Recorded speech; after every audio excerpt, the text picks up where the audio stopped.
दोस्तों, कैसे हैं आप? उम्मीद करता हूँ ठीक होंगे।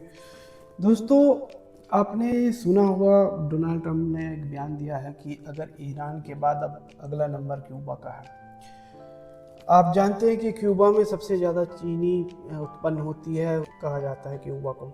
अगर क्यूबा शहर जो देश है, क्यूबा देश दक्षिण अमेरिका, और वहीं क्यूबा की स्थिति आज की परिस्थितियाँ बहुत ज़्यादा गंभीर है। आप जानते हैं क्यूबा सबसे अमेरिका के सबसे करीब स्थित है, और सबसे बड़ी बात यह है कि क्यूबा पे बहुत सारे सैंक्शंस लगाए गए हैं।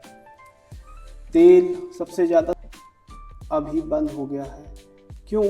क्योंकि ट्रंप ने वेनेजुएला के राष्ट्रपति को किडनैप करके वहाँ पर प्रॉपर अपनी सत्ता कायम कर ली है और अपने अकॉर्डिंग ही सब कुछ चल रहा है। तो क्यूबा अभी परेशान है। खाने का प्रॉब्लम, तेल का प्रॉब्लम, बिजली सप्लाई प्रॉब्लम, ईंधन और गैस, सारी चीज़ों का भी बहुत ज़्यादा शॉर्टेज है। अभी भुखमरी का भी वहाँ पे बहुत ज़्यादा प्रॉब्लम्स फेस करनी पड़ रही है। क्यूबा सरकार जो है असफल हो रही है दिनों दिन इन समस्याओं से। क्या है कि अभी वहाँ पर बहुत ज़्यादा परिस्थितियाँ विकट होती जा रही हैं। वहीं अमेरिका ने कहा है कि अगर हमें क्यूबा बिजनेस के तौर पर भी उसको देखा जा रहा है, क्यूबा में इन्वेस्टमेंट के रूप में। डोनाल्ड ट्रंप वहाँ पर इन्वेस्टमेंट करना चाहते हैं और बहुत सारी जगहों पर वहाँ पे अच्छी अपॉर्चुनिटी है।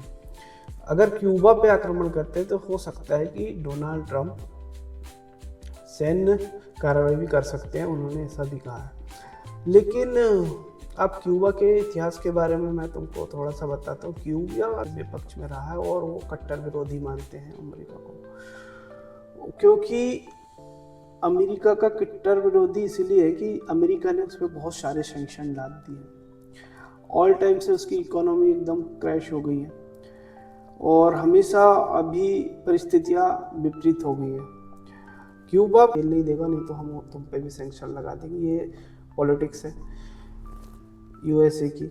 और क्यूबा से सपोर्ट लेने लगा और सोवियत संघ से जब सपोर्ट लेने लगा तो उसकी वजह से अमेरिका और क्यूबा के बीच में और ज़्यादा गहरी दुश्मनी हो गई और ये विवाद कंटिन्यू बढ़ते गया।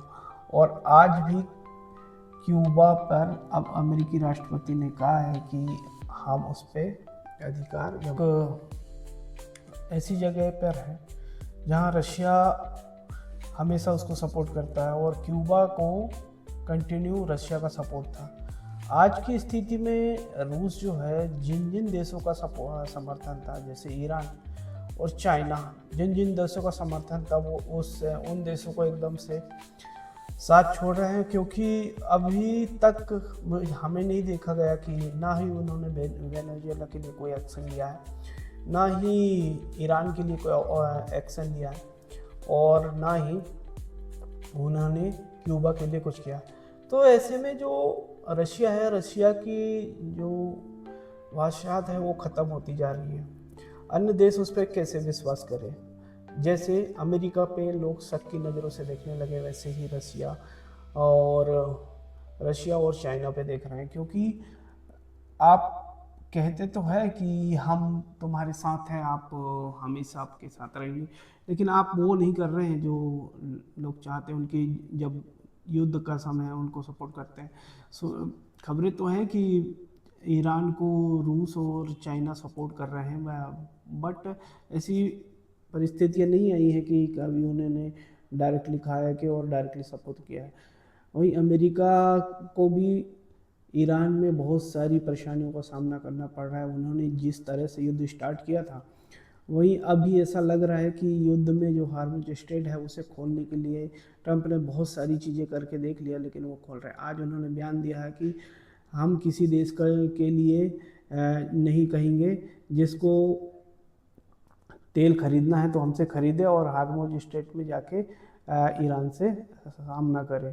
तो इस तरह की बयानबाजी ट्रंप कर रहे हैं और ट्रंप को ये परिस्थितियाँ समझ में आ गई, तो आप समझ सकते हैं कि युद्ध अभी लंबा चल सकता है। वही भारत में भी इसके असर बहुत ज़्यादा तेज़ी से दिखने लगे हैं। आज हर कल बहुत सारी चीज़ों के दाम बढ़ रहे हैं, कंटिन्यू कुछ ना कुछ चीज़ें बढ़ती जा रही है, हालात थोड़े बिगड़ते जा रहे हैं हर देश के कहीं ना कहीं युद्ध में। और इस युद्ध का सबसे बड़ा कारण है कि ट्रंप ने जो जब से सत्ता में आए हैं तो पूरी दुनिया को हिला के रखा हुआ है और पूरी दुनिया को संकट में डाल दिए हैं। तो ये हो सकता है ये युद्ध बहुत लंबा चले।